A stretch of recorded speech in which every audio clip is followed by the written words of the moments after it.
ايه رأيكم النهاردة نعمل فطيرة جميلة جدا تنفع كوجبة للفطار او وجبة للعشاء بطريقة سهلة وطريقة بسيطة من الشوفان، ومحشية ممكن احشيها بحشوات مختلفة. واحنا عارفين الشوفان مشبع وغني بالالياف.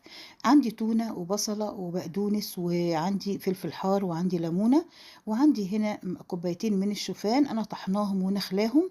ببدأ اجيب الشوفان بتاعي وابدأ اضيف عليه البهارات اللي هي زي البابريكا والزعتر والملح والفلفل الاسود، وممكن اضيف كمان الكمون عشان ازود الحرق، واضيف شويه من البيكنج باودر حوالي معلقه صغيره، معلقه من العسل صغيره، واضيف شويه من الزيت الزيتون لو حابه، لان هنا ما ضفتش زيت زيتون خالص.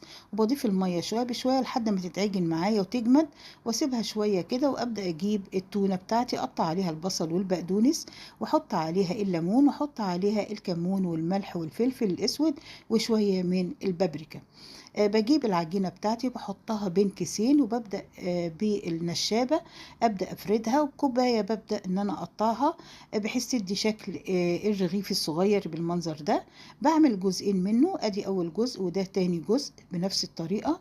ببدأ أحط عليه الحشوة بتاعت التونة، ممكن نحشي أي حشوة أنا حباها، مش شرط أبدا التونة، ممكن أحط قطع لحمة تكون مسلوقة، ممكن أحط كمان قطع فراخ. وزي ما انتم شايفين حطيت الجزئين على بعض، وحطيت عليهم النشابة برضو، وبدأت ان انا عشان ادخل كل المكونات داخل الرغيف. بعمل بنفس الطريقة واحد كمان اهو جزئين، ادي الجزء الاولاني حطيت عليه الحشوة، والجزء التاني بدأت ان انا اعمله، ممكن اعمله بايدي وممكن اعمله باي شوكة من الخارج كده عشان تقفل بس مع بعض شوية. وببدأ بعد كده احط عليه الكيس النايلون مرة تانية، وابدأ امشي عليه النشابة عشان يتفرد معايا ويبقى رغيف. بعمل الكمية كلها بنفس الطريقة دي، وهعمل واحد تاني بقى على شكل نص دايرة.